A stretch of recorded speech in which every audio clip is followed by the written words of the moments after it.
नमस्कार दोस्तों, आपका बहुत बहुत स्वागत है आपके अपने चैनल फैक्ट जिला में।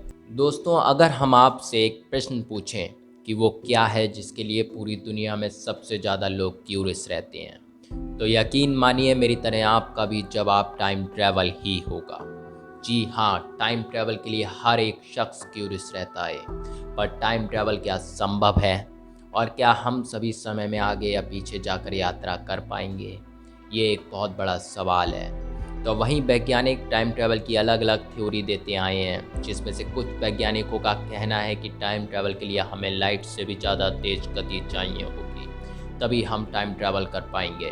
और हम लाइट यानी कि प्रकाश से तेज गति किसी बड़ी मशीन के जरिए प्राप्त कर सकते हैं, लेकिन उसे पाने के लिए एनर्जी का एक बहुत बड़ा स्रोत चाहिए होगा। तो वहीं कुछ वैज्ञानिकों का मानना है कि टाइम ट्रैवल वार्म होल के जरिए किया जा सकता है, और अंतरिक्ष में ऐसे कई सारे वार्म होल मौजूद हैं जिनमें हम प्रकाश की गति से ट्रैवल कर सकते हैं और हम टाइम ट्रैवल कर पाएंगे। इसी तरह की अन्य कई सारी वैज्ञानिक थ्योरी हैं और ढेर सारी मान्यताएं हैं, लेकिन टाइम ट्रैवल की घटनाएं हमें भूत में भी मिलती हैं और भविष्य में भी। अगर हम प्राचीन एशियंट एलियंस थ्योरी की माने तो पुराने ज़माने में ऐसी कई सारी सभ्यताएं मौजूद थी जो टाइम ट्रैवल की तकनीक को जानते थे, और टाइम ट्रैवल की तकनीक और यंत्र समय के साथ उन सभ्यताओं के साथ ही नष्ट हो गए। अब यहाँ पर प्रश्न ये उठता है कि उन सभ्यताओं ने अपने आने वाली पीढ़ियों को टाइम ट्रैवल की तकनीक क्यों नहीं सिखाई, जबकि हम आज जो भी बोलते हैं करते हैं वो हमें हमारे पूर्वजों ने ही सिखाया है।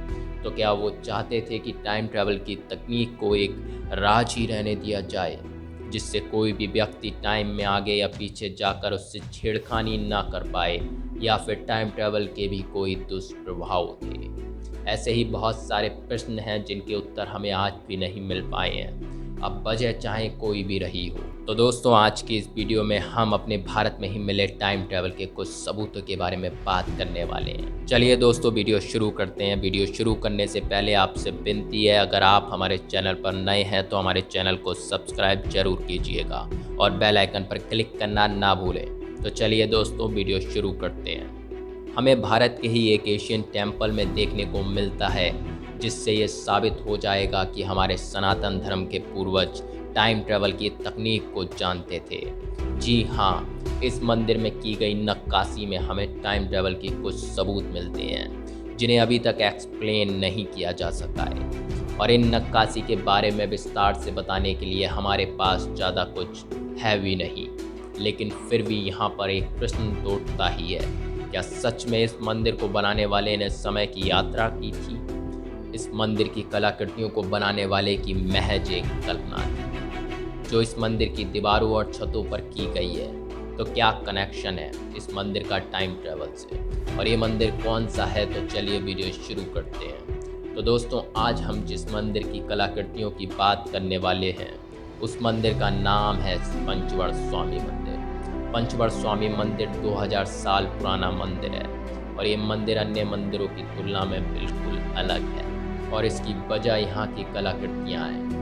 क्योंकि अगर कोई पुरातत्व विभाग या फिर कोई रिसर्च अगर इन कलाकृतियों को देख लेता है तो वो देखता का देखता रह जाता है, क्योंकि यहाँ की कुछ कलाकृतियाँ अपने समय से बहुत आगे की हैं, तो वहीं कुछ कलाकृतियाँ समझ से परे हैं। तो दोस्तों, जैसा कि आप इस कलाकृति को ध्यान से देखिए, देखने में ये कलाकृति साधारण सी लग रही है, पर ज़रा इसे गौर से देखिए, ये देखने में गणेश जी की कलाकृति लग रही है, लेकिन वास्तव में ये गणेश जी की कलाकृति नहीं है, क्योंकि ये कलाकृति किसी स्त्री की है। तो फिर ये स्त्री कौन है?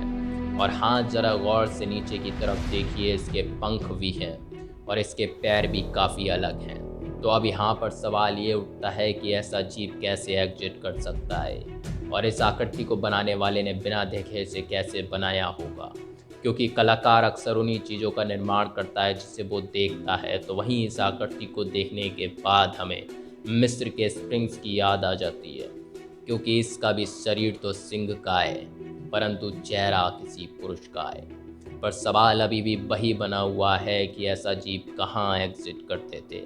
क्या इनको बनाने वाले ने कोई टाइम ट्रैवल किसी अन्य ग्रह पर किया था और फिर बाद में पृथ्वी पे आकर इन कलाकृतियों का निर्माण किया हो? या फिर इस कलाकृति को गौर से देखकर ज़रा सोचिए कि ये जेनेटिक इंजीनियरिंग से आने वाले समय में क्या नहीं किया जा सकता। आपको यहाँ पर ये बता दूँ कि हमारे वैज्ञानिक ज़ोरों शोरों से ऐसे जीवों के निर्माण में लगे हुए हैं जो ह्यूमन बीइंग में पंख पैदा कर दें, और इस प्रोजेक्ट पर लाखों अरबों डॉलर खर्च किए जा रहे हैं। फ़िलहाल ये अभी तो संभव नहीं है, लेकिन आने वाले 100 से 150 सालों में ऐसा हो सकता है। अब यहाँ पर फिर से वही प्रश्न उठता है कि इसको बनाने वाला कलाकार क्या समय में आगे ट्रैवल करके आया था। अगर आपको अभी भी यकीन नहीं हो रहा है तो अब आप जरा इस कलाकृति को देखिए। इसमें एक औरत अपने छोटे से बच्चे के साथ खड़ी हुई है, लेकिन इसे ज़रा गौर से देखिए, इस कलाकृति में भी औरत के पंख हैं। तो क्या आने वाले सालों में हम इंसान जेनेटिक इंजीनियरिंग की वजह से अपने पंख उगा लेंगे? ज़रा सोच कर देखिए, और हाँ, आपको क्या लगता है हमें कमेंट करके ज़रूर बताएं। तो चलिए अब ज़रा इस कलाकृति को देखिए। इसमें इस शेर की पूंछ को देखिए, जो कि वर्तमान समय में शेरों की पूंछ से बड़ी है। अब आप सोच रहे होंगे कि 2000 साल पहले शायद शेरों की पूंछ बड़ी होती होगी, जो पर्यावरण में हुए बदलाव के चलते अब इन शेरों की पूंछ छोटी हो गई होगी। तो ज़रा गौर से इस शेर के अब दांतों को देखिए। इसके दांत सेवर टूथ के दांतों की तरह हैं, और सेवर टूथ प्रजाति के शेर आज से 2.5 मिलियन साल पहले ही समाप्त हो चुके थे। और आपको हम पहले ही बता चुके हैं कि ये मंदिर मात्र 2000 साल ही पुराना है, और ये अजीब इंसानों की उत्पत्ति से पहले ही लुप्त हो चुका था। तो फिर ये अब वही प्रश्न उठता है कि इस शेर की कलाकृति पत्थर पर बनाने से पहले क्या कलाकार ने समय में पीछे जाकर इसको देखा था? तो क्या इसको बनाने वाले ने समय यात्रा की थी?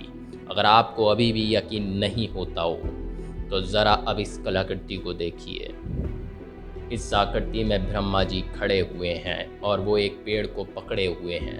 अब जरा इस पेड़ पर नज़र डालिए। ये पेड़ मानव मस्तिष्क की तरह लग रहा है, और ये मानव मस्तिष्क की तरह लग रहा पेड़ नीचे की ओर एक शिवलिंग से जुड़ा हुआ है। और हाँ, आपको ये भी याद दिलाता चलूँ कि शिवलिंग को हिंदू धर्म ग्रंथों में शक्ति का स्रोत माना जाता है। अब आइए यहाँ पर हम आपको थोड़ा शिवलिंग के बारे में अधर्मियों द्वारा फैलाई गई गलत भ्रांतियों को दूर करते हैं। अन्य धर्म के लोग अपने छोटे छोटे बच्चों को बताते हैं कि हिंदू लोग लिंग की पूजा करते हैं। हर किसी को संस्कृत का ज्ञान नहीं होता है।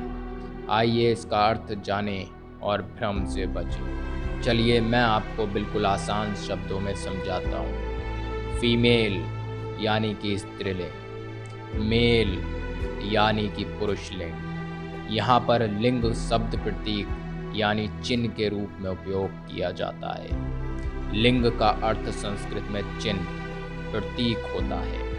शिवलिंग का अर्थ हुआ शिव का प्रतीक यानी शिव का चिन्ह। पुरुष लिंग का अर्थ हुआ पुरुष का प्रतीक। इसी प्रकार स्त्रीलिंग का अर्थ हुआ स्त्री का प्रतीक। इस पर हम जल्द ही एक अलग वीडियो लेकर आएंगे।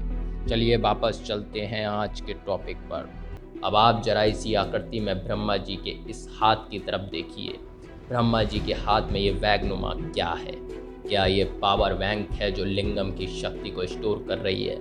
जरा सोच कर देखिए आखिर ये कैसे संभव है।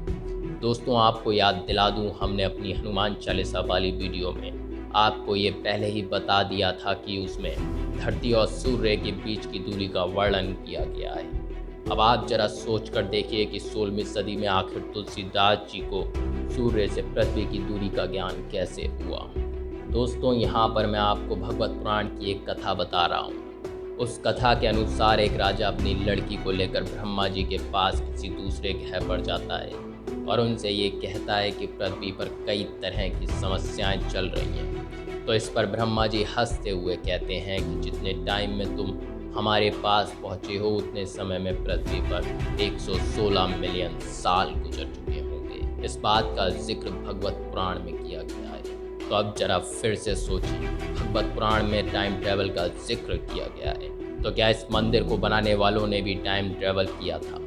और क्या भारत के पास भी टाइम ट्रैवल करने की तकनीक थी और उस तकनीक को दबा दिया गया? इस बात से पर्दा शायद आने वाले 200 सालों में उठ जाएगा। लेकिन आज एक बात तो सच साबित होती हुई दिखाई दे रही है कि इस दुनिया में 3 आयाम तो हैं ही। जिसमें हम रहते हैं, लेकिन इन 3 आयामों के अलावा भी एक चौथा आयाम है और वो चौथा आयाम समय का है, टाइम ट्रैवल का। तो दोस्तों, आपको क्या लगता है कि टाइम ट्रैवल आने वाले कितने सालों में संभव हो पाएगा? अपने जवाब हमें कमेंट करके ज़रूर बताएं। और आज की हमारी वीडियो कैसी लगी ये भी हमें कमेंट करके ज़रूर बताएं। और इसी तरह की इंटरेस्टिंग वीडियो देखने के लिए हमारे चैनल को सब्सक्राइब करना ना भूलें। तो चलिए मिलते हैं फिर एक नई वीडियो के साथ।